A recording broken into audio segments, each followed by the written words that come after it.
نحمده ونصلي ونسلم على رسوله الكريم اما بعد فاعوذ بالله من الشیطان الرجیم بسم اللہ الرحمن الرحیم۔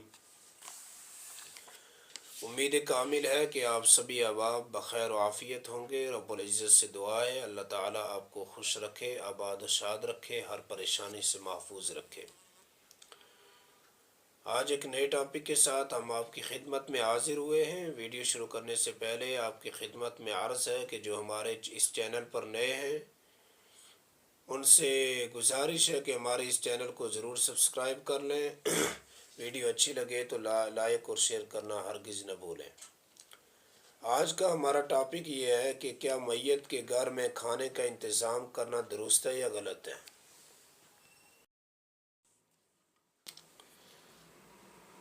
میت جس گھر میں موت ہو جائے، اگر اس کے پڑوسی، رشتہ دار، اعزا و اقارب اگر کھانے کا انتظام کریں تو آیا یہ درست ہوگا یا غلط ہوگا؟ یہ کرنا چاہیے، ان کے گھر میں کھانے کا انتظام کرنا چاہیے یا نہیں کرنا چاہیے؟ اور اس کے اوپر دلیل کیا ہے؟ جواب سنیں۔ کسی کے یہاں میت ہو جائے تو ان کے قریبی رشتہ داروں اور پڑوسیوں کے لیے مستحب ہے کہ اس دن ان کے لیے کھانے کا انتظام کریں اور خود ساتھ بیٹھ کر اصرار کر کے ان کو کھانا کھلائیں۔ غم و حزن اور تجہیز و تکفین میں مشغولیت کی وجہ سے کھانا پکانے وغیرہ کو ان کو موقع نہیں ملتا۔ حضور اقدس صلی اللہ علیہ وسلم نے بھی اس بات کا حکم فرمایا ہے۔ حدیث پاک میں ہے کہ حضرت عبداللہ بن جعفر رضی اللہ تعالیٰ عنہ سے روایت ہے کہ جب میرے والد حضرت جعفر رضی اللہ تعالیٰ عنہ کی شہادت کی خبر ملی تو نبی کریم صلی اللہ علیہ وسلم نے ارشاد فرمایا، حضرت جعفر کے گھر والوں کے لیے کھانے کا انتظام کرو، چونکہ ان کو ایک ایسی غمناک خبر ملی ہے جس نے ان کو مشغول کر رکھا ہے۔ مشکات شریف میں بھی اسی حوالے سے نقل کیا گیا ہے۔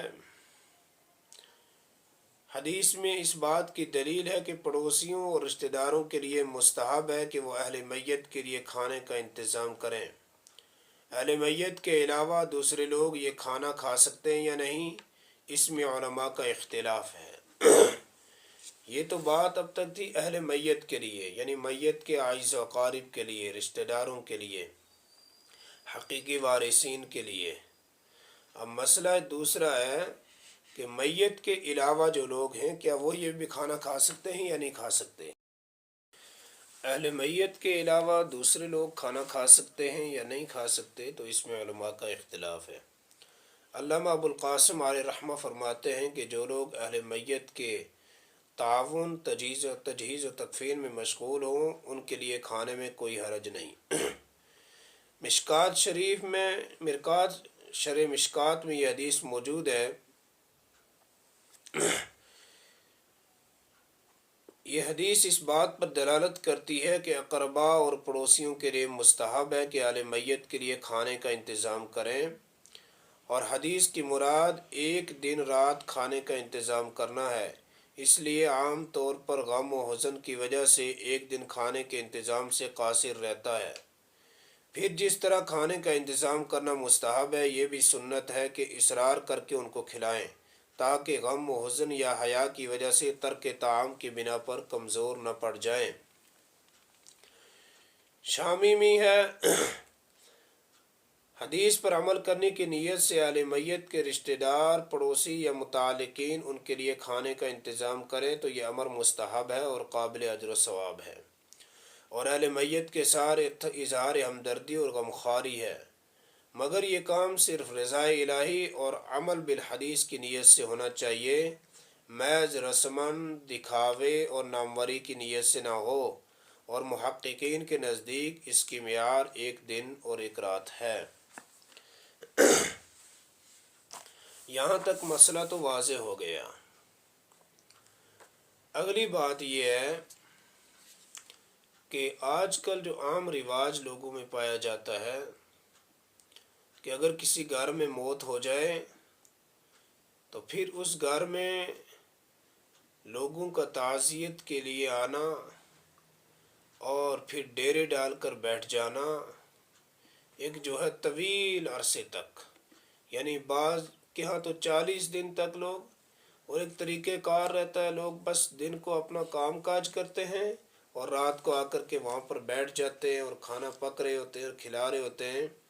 اور اس میں سب سے بڑی بات یہ ہے کہ وہ کھانا ان اہل میت والوں کی طرف سے ہوتا ہے، یہ نہیں ہے کوئی رشتہ دار کھلا رہا ہے، اور رشتہ دار بھی کتنا کھلائے گا۔ لہٰذا جس گھر میں موت ہو جائے، اگر وہ آدمی غریب ہے، اگر وہ مفلس ہے،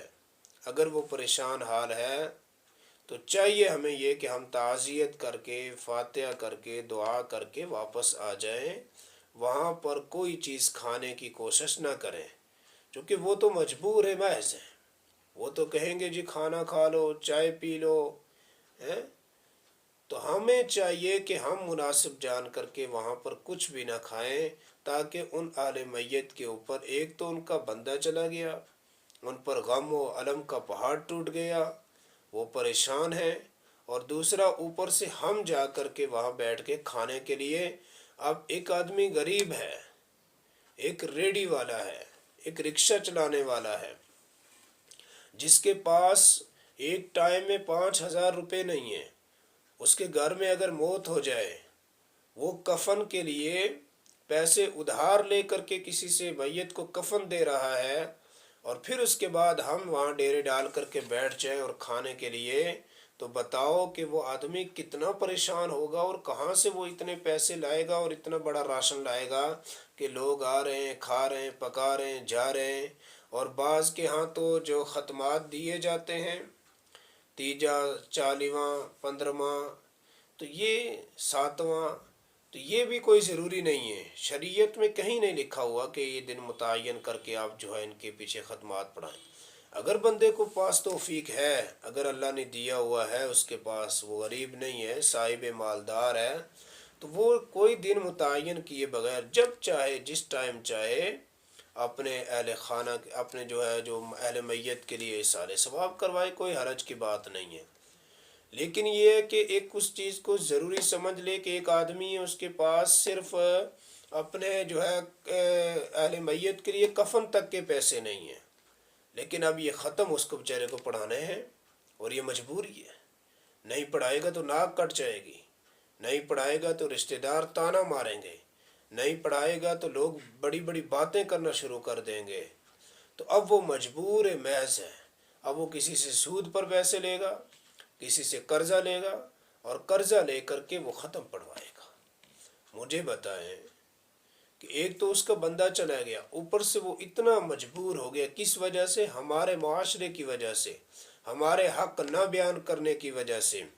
اس کے اوپر کوئی فرض نہیں تھا کہ وہ ختم پڑھاتا، وہ اگر خود قرآن کی تلاوت کرتا، وہ اگر خود نمازیں خلوص کے ساتھ پڑھ کر کے ان کے بعد اپنے اہل میت کے لیے دعائیں مغفرت کرتا، تو یہ بھی اس کے لیے کافی تھا۔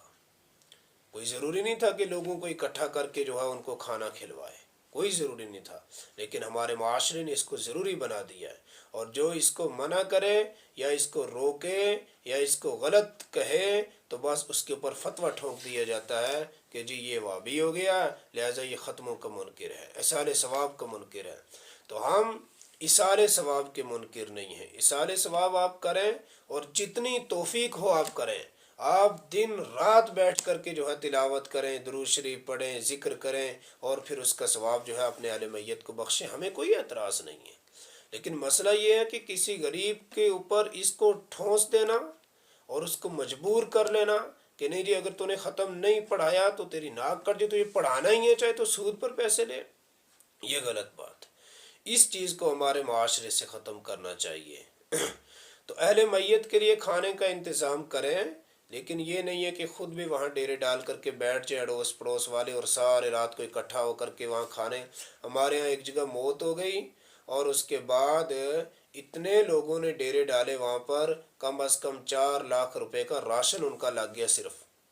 40 دن کے اندر اندر۔ تو بتاؤ، وہ بیچارے مقروض ہو گئے، قرض کے نیچے دب گئے، اب وہ کتنے سال لگا کر کے وہ اپنا قرض چکائیں گے؟ ایک تو انہیں اپنے جو ہے اہل میت کے جانے کا غم، ان کا حزن و ملال، لیکن اوپر سے لوگوں کی برمار۔ تو یہ چیز ہمارے معاشرے کے اندر نہیں ہونی چاہیے۔ اہل میت کے لیے آپ کھانا بنائیں، اور جو کوئی عاجز و اقارب دور سے آئے ان کو کھانا کھلائیں، اہل میت کو اصرار کر کے کھانا کھلوائیں، لیکن خود احتیاط برتیں کہ اگر ہم فاتحہ کے لیے جا رہے ہیں، دعا کے لیے جا رہے ہیں تو دعا کر کے آ جائیں، لیکن وہاں پر کوئی چیز کھانے کی کوشش نہ کریں۔ اللہ تعالیٰ سے دعا ہے کہ اللہ تعالیٰ مجھے اور آپ کو کہنے سننے زیادہ عمل کی توفیق نصیب فرمائے۔ ویڈیو اچھی لگی ہو تو لائک اور شیئر کرنا ہرگز نہ بھولیں، اور ہمارے اس چینل کو ضرور سبسکرائب کرے جائیں۔ سبحان اللہ و بحمدہ، سبحانک اللہم و بحمدک، ونشہد ان لا الہ الا انت، استغفرک و نتوب الیک۔